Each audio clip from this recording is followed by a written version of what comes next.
Hi friends, നമുക്ക് പഴുത്ത പഴം വെച്ചിങ്ങാണ്ട് ഒരു കായ്പ ഉണ്ടാക്കിയാലോ. അതിന് പഴം ചെറുതായി കട്ട് ചെയ്ത് മിക്സിയുടെ ജാറിലിട്ട് കൊടുക്കാം. എന്നിട്ട് നന്നായിട്ടൊന്ന് അടിച്ചെടുക്കാം. എന്നിട്ട് ഒരു പാത്രത്തിൽ 2 അണി ശർക്കര ഒന്ന് ഉരുക്കിയെടുക്കാം. അതിലോട്ട് നമ്മൾ ഈ പഴം അടിച്ചു വെച്ചത് പാർന്നു കൊടുക്കാം. അതിലേക്ക് നമുക്ക് ആവശ്യത്തിന് ഗോതമ്പ് പൊടിയാണ് ഞാൻ എടുത്തിട്ടുള്ളത്. മൈദ എടുക്കാം. അപ്പോൾ ഗോതമ്പ് പൊടി ഇട്ട് കൊടുക്കാം. ഞാനൊരു സ്പൂണ് മൈദ ഇട്ട് കൊടുക്കുന്നുണ്ട്. എന്നിട്ട് ഇത് നമ്മൾ നല്ല കൈ കൊണ്ട് തന്നെ നല്ലോണം കുഴച്ചെടുക്കണം.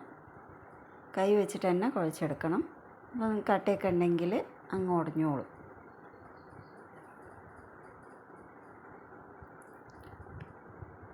ഓവർ ലൂസും പാടില്ല, ഓവർ ടൈറ്റും പാടില്ല. ഇങ്ങനെ ഈ ഒരു പരുവത്തിലാണ് നമുക്ക് കിട്ടേണ്ടത്. ഗ്യാസ് ഓണാക്കി നമുക്കൊരു ചീനച്ചട്ടി വെച്ച് കൊടുക്കാം. അതിലേക്ക് ഓയിൽ ഒഴിച്ചു കൊടുക്കാം.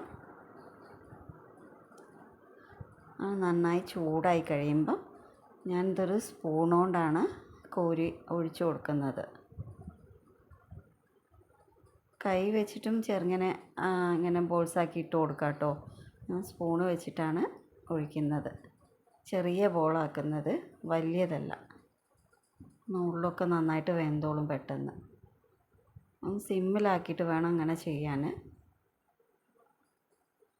എന്നിട്ടൊന്ന് മറിച്ചിട്ട് കൊടുക്കണം. ഈ ഒരു പരുവമാകുമ്പോൾ നമുക്ക് കോരിയെടുക്കാം. ഇങ്ങനെ നമ്മുടെ കായ്പ ഇവിടെ റെഡി ആയിട്ടുണ്ട്. എല്ലാവർക്കും ഇഷ്ടമായാൽ കണ്ടിട്ട് അഭിപ്രായം പറയണേ. ലൈക്കും ഷെയറും കമൻറ്റും സബ്സ്ക്രൈബും ചെയ്യണേ. Okay, bye, thank U.